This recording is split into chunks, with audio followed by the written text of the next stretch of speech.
जय हिंद दोस्तों स्वागत है आपका आपके अपने YouTube चैनल ज्ञानदेह होस्ट में। और इस वीडियो में मैं आपको बताने वाला हूं Rajasthan police constable sports quota भर्ती 2022 ऑनलाइन फॉर्म के बारे में कि कैसे आपको ये फॉर्म फिलअप करना है। तो आप इस वीडियो को देखते रहिए, मैं आपको इसके बारे में पूरी जानकारी देने वाला हूँ। तो चलिए दोस्तों शुरू करते हैं।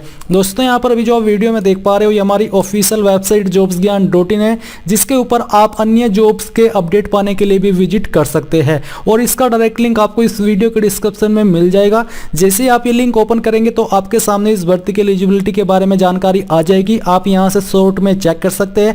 अगर आप डायरेक्टली नोटिफिकेशन चेक करना चाहते हैं तो आप नोटिफिकेशन के ऊपर क्लिक करके नोटिफिकेशन देख सकते हैं, जहां पर आपको मालूम चलेगा कि जो पहले आपकी 4588 पदों की भर्ती आई थी उसी में 67 पद स्पोर्ट्स कोटा के ऐड किए गए हैं, जिनके फॉर्म 3 फरवरी 2022 से लेकर के 28 फरवरी 2022 तक आप भर पाएंगे। और क्या एलिजिबिलिटी रखी गई है वो आप यहां पर देख सकते हैं। और एक बार मैं आपको सजेस्ट करूंगा कि आप नोटिफिकेशन जरूर चेक करें। इसमें आपको जानने को मिलेगा कि कौन कौन से गेम यहां पर इंक्लूड किए गए हैं, इसके अलावा कौन से लेवल पर खेलने पर आपको यहां पर पूरी तरीके से एलिजिबल माना जाएगा अप्लाई करने के लिए। तो ये सब जानकारी आपको चेक करनी है। और चेक करने के बाद यहाँ पर नीचे आकर के आपको अप्लाई ऑनलाइन लिंक इसके ऊपर क्लिक करना है। इसके ऊपर क्लिक करने के बाद आपके सामने एसएसओ की वेबसाइट आ जाएगी। अब मैं आपको बता दूं कि अगर आपने पहले एसएसओ की वेबसाइट का इस्तेमाल करके किसी भी फॉर्म को भरा है तो जो आपके पास एसएसओ आईडी या फिर यूजर नेम है वो यहाँ पर भरना है और पासवर्ड डाल करके लॉगिन कर लेना है। बट अगर आप फ्रेशर है तो आपको कैसे रजिस्ट्रेशन करना है उसका प्रोसेस आपको जान लेना है।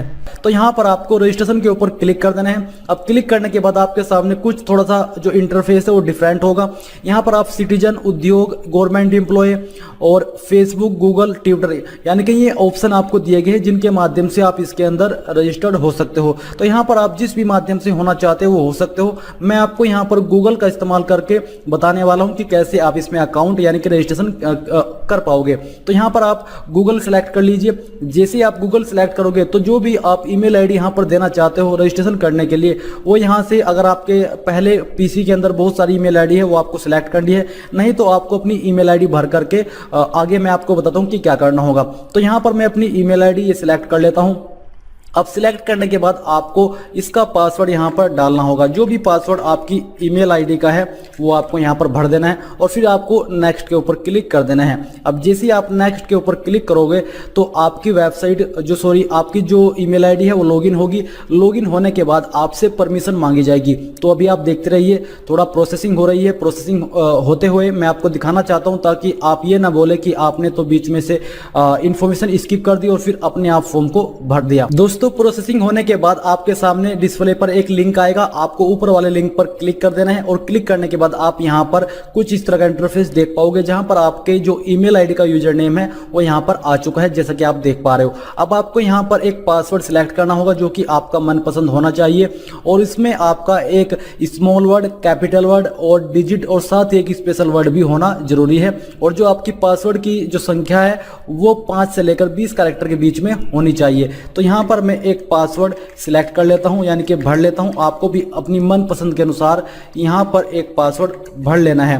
तो चलिए मैं यहां पर ये पासवर्ड भर करके दोबारा कंफर्म कर देता हूं। उसके बाद आता है मोबाइल नंबर। यहां पर आपको अपना मोबाइल नंबर फिलअप कर देना है जो कि वर्किंग होना चाहिए। और नीचे जो आपकी ईमेल आईडी है जिससे आपने रजिस्ट्रेशन किया है वो तो पहले से ही यहां पर अवेलेबल है। अब आपको क्या करना है, आपको नीचे रजिस्टर के ऊपर क्लिक कर देना है। रजिस्टर पर क्लिक करने के बाद आपके सामने कुछ इस तरह का अलर्ट आ जाएगा, जहां पर दिया है registration successful for SSOID Amjad Malik 5। It is strongly recommended to change the password at first login. यानी कि जो आपका रजिस्ट्रेशन है वो सक्सेसफुल हो चुका है। साथ ही आपको ये भी रिकमेंड किया जा रहा है कि जब आप फर्स्ट लॉगिन करो तो आपको अपना पासवर्ड चेंज कर लेना चाहिए। तो यहाँ पर अब मैं ओके करता हूँ। और ओके करने के बाद जैसे ही आप ओके करोगे तो आपके सामने अब साइन इन का पेज ओपन होगा जो कि आपका सबसे पहले हुआ था। तो यहाँ पर आपको अपनी SSO आईडी भरनी है जो कि आपका यूजर नेम होगी और जो कि अभी आपने देखी है रजिस्ट्रेशन करने के बाद। अब यहाँ पर जो पासवर्ड आपने सिलेक्ट किया था अभी जो आपका रजिस्ट्रेशन है वो करते वक्त वो आपको भर देना है। फिर यहाँ पर जो कैप्चा कोड यानी कि जो सिक्योरिटी दी है, सिक्योरिटी नंबर दिया है, ये यहाँ पर आपको भर देना है। चलिए मैं यहाँ पर इसको भर देता हूँ और भरने के बाद अब मैं यहाँ पर लॉगिन के ऊपर क्लिक कर देता हूँ। तो जैसे ही आप लॉगिन के ऊपर क्लिक करोगे तो आपके सामने कुछ इस तरह का इंटरफेस आ जाएगा, जो कि अभी आप यहाँ पर देख पा रहे हो। यहाँ पर जो आपकी जो SSOID यानी कि यूजर नेम है, इसके बाद आपका फर्स्ट नेम है, तो यहाँ पर आपको अपना फर्स्ट नेम डाल देना है। अगर आपका कोई लास्ट नेम है वो डाल देना, वो भी आपको यहाँ पर फिलअप कर देना है। मैं आपको बता दूं कि जो आप यहाँ पर नेम फिलअप कर रहे हो, ये नेम आपको अपनी 10th की मार्कशीट के अनुसार ही भरने होंगे। इसके बाद डेट ऑफ बर्थ, यहाँ से आपको अपनी डेट ऑफ बर्थ सिलेक्ट कर लेनी है। जो भी आपकी डेट ऑफ बर्थ है वो यहाँ से आपको इस प्रकार से सिलेक्ट कर लेनी है, जैसे कि मैंने अभी यहाँ पर आपको सिलेक्ट करके दिखाया है। इसके बाद आपको अपना जेंडर सिलेक्ट करना है। फिर यहाँ पर आपका जो मोबाइल नंबर है वो तो आपने पहले ही भर दिया है। अब आता है टेलीफोन नंबर। क्या आप उसके अलावा कोई और नंबर भी देना चाहते हो तो आप वो यहाँ पर भर सकते हो। आपका पोस्टल एड्रेस क्या है, आपको यहाँ पर अपना पोस्टल एड्रेस भर देना है। यहाँ पर आपको अपना पोस्टल कोड फिलअप कर देना है। फिर इसके बाद आपको अपनी डिस्ट्रिक्ट यहाँ पर भर देनी है। इसके बाद यहाँ से आपको अपनी स्टेट सिलेक्ट कर लेनी है। जो भी आपकी स्टेट है वो आपको यहाँ से सिलेक्ट कर लेनी है।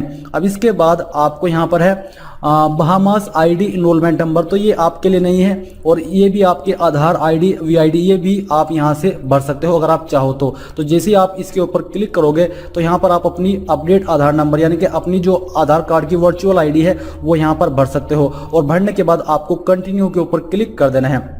और फिर जब आपकी सभी जानकारी भर जाए तो आपको अपडेट के ऊपर क्लिक कर देना है। अपडेट पर क्लिक करने के बाद प्रोसेसिंग होगी और प्रोसेसिंग होने के बाद आप यहां पर देखोगे अलर्ट में your SSO profile has been updated successfully and a notification has been send through SMS and और ईमेल, यानी कि आपको एक नोटिफिकेशन मैसेज और मेल के माध्यम से भेज दिया गया है। अब आपके सामने यहाँ पर काफी सारे एप्स आ जाएंगे, बट आपको यहाँ पर क्या करना है, आपको रिक्रूटमेंट स्टेक 2 वाला जो ऐप है ये ओपन करना है। अगर आप यहाँ पर इसको नहीं देख पा रहे तो आपको सर्च में RECRU इतना ही लिखना है। इतना लिखने के बाद आपके सामने आ जाएगा। अब आपको रिक्रूटमेंट स्टेप 2 इसके ऊपर क्लिक करना है। इसके ऊपर क्लिक करने के बाद आपके सामने यहाँ पर कुछ इस तरह का इंटरफेस आ जाएगा, जहां पर आपको ऑनगोइंग रिक्रूटमेंट सेक्शन के अंदर देखने को मिलेगा कांस्टेबल स्पोर्ट्स 2022। तो आपको अप्लाई नाउ के ऊपर क्लिक करना है। इसके ऊपर क्लिक करने के बाद यहाँ पर क्लिक कीजिए और फिर इसके बाद आपके सामने आपकी बेसिक डिटेल आ जाएगी। तो चलिए एक एक करके कैसे जानकारी भरनी है वो जान लीजिए।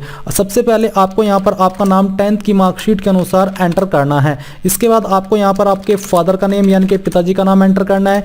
यहाँ पर आपको आपकी माताजी का नाम एंटर करना है। ये एंटर करने के बाद यहाँ पर आपको आपका जेंडर सिलेक्ट करना है। फिर जो भी आपका डेट ऑफ बर्थ है वो आपको यहाँ पर कैलेंडर के ऊपर क्लिक करके सिलेक्ट कर लेना है। पहले ईयर, इसके बाद में आपका जो भी मंथ है वो, और फिर यहाँ पर डे, तो आपकी DOB आ जाएगी।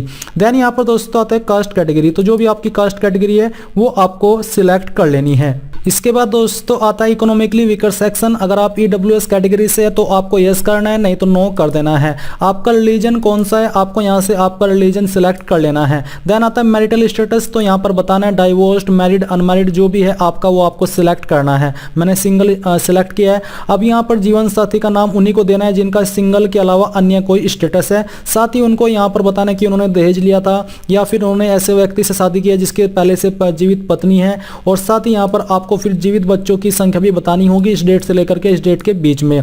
इसके बाद यहाँ पर नीचे आइए, मोबाइल नंबर एंटर कीजिए। ईमेल आईडी यहाँ पर आपकी दी गई है।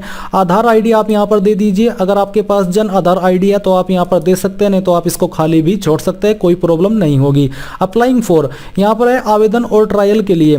क्या आप राजस्थान के अनुसूचित क्षेत्र से संबंधित है? अगर हाँ तो यहाँ पर आपको पहले तो वो सिलेक्ट करना है कि आप कौन से गेम के लिए अप्लाई कर रहे हैं। ये जो गेम्स यहाँ पर दिए गए इन्हीं गेम्स में ये फॉर्म निकला है। तो चलिए मैं यहाँ से ये सिलेक्ट कर लेता हूँ। इसके बाद आता है कि क्या आप अनुसूचित क्षेत्र से बिलोंग करते हैं। अगर हाँ तो आपको यस करना है, नहीं तो नो कर देना है। कोरेस्पोंडेंस एड्रेस यानी कि आपका प्रेजेंट एड्रेस, तो जो भी प्रेजेंट एड्रेस है वो यहाँ पर फिल कर दीजिए। आपको पूरा एड्रेस यहाँ पर फिल करना होगा।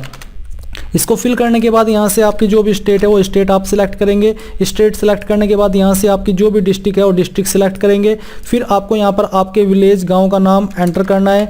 ये एंटर करने के बाद जो भी आपका पिन कोड है वो यहाँ पर आप डाल दीजिए। फिर इसके बाद नीचे आता है परमानेंट एड्रेस। तो अगर आपका प्रेजेंट और परमानेंट एड्रेस सेम है तो यहाँ पर टिक कर दीजिए। टिक करने के बाद नीचे आइए और नेक्स्ट के ऊपर क्लिक कर दीजिए।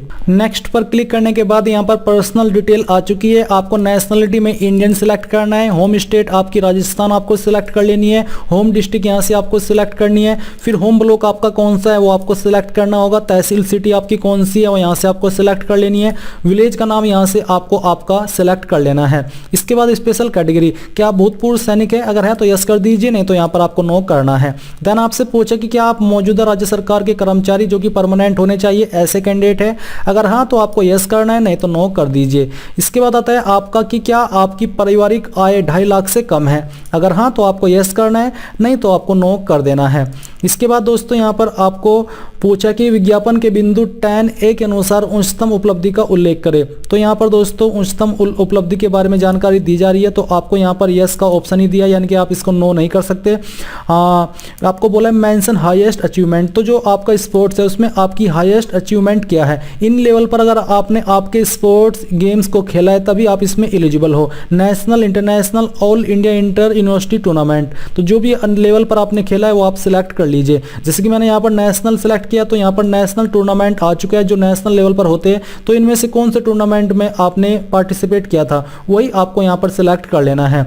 इसके बाद दोस्तों नीचे यहाँ पर नेशनल की ओर जानकारी दी गई है, did you participate in any national tournament, क्या आपने किसी राष्ट्रीय टूर्नामेंट में पार्टिसिपेट किया है, अगर हाँ तो यस कीजिए, नहीं तो आपको नो करना है। अगर आप यहाँ पर यस करते हो तो आपको टाइप ऑफ टूर्नामेंट बताना है कि आप इंडिविजुअल खेले थे या फिर टीम प्लेयर थे, तो यहाँ से मैं इंडिविजुअल सेलेक्ट करता हूँ। टाइप ऑफ मेडल, किस तरह का मेडल आपको मिला था, ओनली पार्टिसिपेट किए थे, सिल्वर रनर अप थे, गोल्ड मेडल था, जो भी था वो बेसिकली आपको यहाँ पर सिलेक्ट कर लेना। मैं एक एक्सपेक्टेड जानकारी दे रहा हूँ एग्जांपल के रूप में।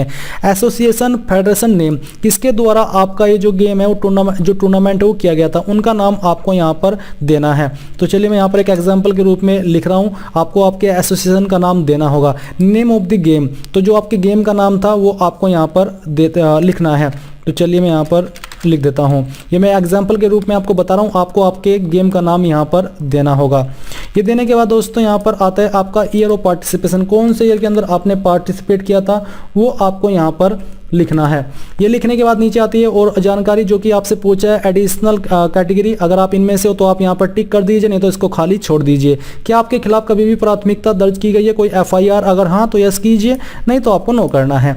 नो करने के बाद आपको इन सभी जानकारी को चेक करके नेक्स्ट के ऊपर क्लिक करना है। अब यहाँ पर आपके सामने क्वालिफिकेशन एंड एक्सपीरियंस का सेक्शन आ चुका है, तो यहाँ पर आपको इसके ऊपर टिक करना है। टिक करने के बाद यहाँ पर बोला है कि candidates filling 10th information will be considered for RAC MBA MBC battalion, यानी कि जो 10th की जानकारी भरेंगे वो इसी पर कंसिडर किए जाएंगे, जो लोग 12th की जानकारी भरेंगे वो इसके ऊपर भी कंसिडर हो सकते हैं। तो सबसे पहले आपको यहाँ पर सेकेंडरी ये वाली क्वालिफिकेशन सेलेक्ट करनी है, सब्जेक्ट के अंदर आपको ऑल सब्जेक्ट लिखना है, तो हम यहाँ पर ये लिखते हैं। ये लिखने के बाद दोस्तों यहाँ पर आपको आपके बोर्ड का नाम देना है, जिस बोर्ड से आपने आपकी 10वीं की है, तो चलिए मैं यहाँ पर इसको लिख देता हूँ। फिर आता है रोल नंबर, आपका 10th का रोल नंबर क्या था वो आपको यहाँ पर एंटर करना है। इसके बाद रिजल्ट परिणाम क्या था, तो किसके अंदर था, तो मैं परसेंटेज सिलेक्ट करता हूँ, और ईयर ऑफ पासिंग, कब आपने आपकी क्वालिफिकेशन पास कर ली थी वो आपको यहाँ पर सिलेक्ट करना है। परसेंटेज या फिर ग्रेड आपकी कितनी थी वो आपको यहाँ पर एंटर कर देना है। फिर आता है दोस्तों यहाँ पर आपका ग्रेजुएशन, तो यहाँ पर आपको ग्रेजुएशन की जानकारी देनी है। अभी मैं आपको बता दूं कि जैसे कि हमने यहाँ पर नेम ऑफ एग्जाम के अंदर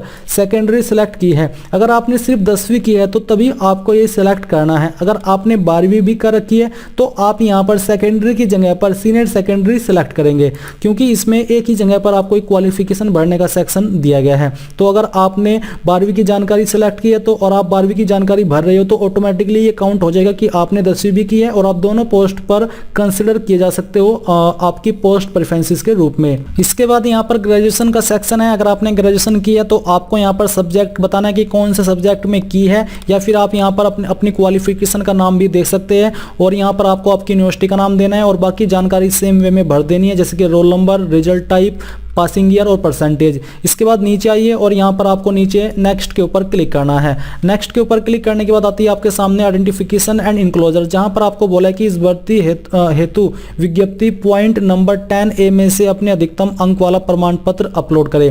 तो यहाँ पर आपको बोला है फोटोग्राफ, तो सबसे पहले आपको 50 से 100 KB के बीच में जो आपका फोटो है वो अपलोड करना है। चूज फाइल के ऊपर क्लिक कीजिए, जहाँ पर भी आपकी फाइल मौजूद है वो आपको यहाँ पर सेलेक्ट करनी है और ओपन कर देनी है, तो आपका फोटो आ जाएगा। फिर आपको यहाँ पर आपका सिग्नेचर अपलोड करना है। तो चूज फाइल के ऊपर क्लिक कीजिए, जहाँ पर आपका सिग्नेचर है वो सिलेक्ट कीजिए और यहाँ से ओपन कर दीजिए, तो आपका सिग्नेचर आ जाएगा। इसके बाद आता है स्पोर्ट्स पर्सन सर्टिफिकेट। जो आपका स्पोर्ट्स सर्टिफिकेट है वो यहाँ पर आपको अपलोड करना है। इसका साइज भी 50 से 100 KB के बीच में रखा है। तो जैसे कि मैंने आपको बताया ये फॉर्म मैं डेमो के रूप में भर रहा हूँ, तो मैं यहाँ पर एक फाइल सिलेक्ट कर लेता हूँ। तो चलिए मैं इमेज ही सिलेक्ट कर लेता हूँ और ये फाइल यहाँ पर इस प्रकार से आपकी अपलोड हो जाएगी, जो कि स्पोर्ट्स पर्सन सर्टिफिकेट है।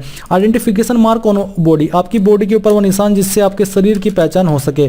तो यहाँ पर आपकी बॉडी के ऊपर जो भी परमानेंट मार्क है वो आप यहाँ पर लिखेंगे। अगर कोई मार्क नहीं है ढूंढने के बाद भी तो आप यहाँ पर नो मार्क लिख सकते हैं। अब आपको नेक्स्ट के ऊपर क्लिक करना है। नेक्स्ट के ऊपर क्लिक करने पर यहाँ पर आपके सामने आएगा एप्लीकेशन प्रीव्यू। तो आपने जितनी भी जानकारी अभी तक भरी है इन सभी का प्रीव्यू आ चुका है। आपको सभी जानकारी चेक कर लेनी है। चेक करने के बाद यहाँ पर क्लिक कीजिए।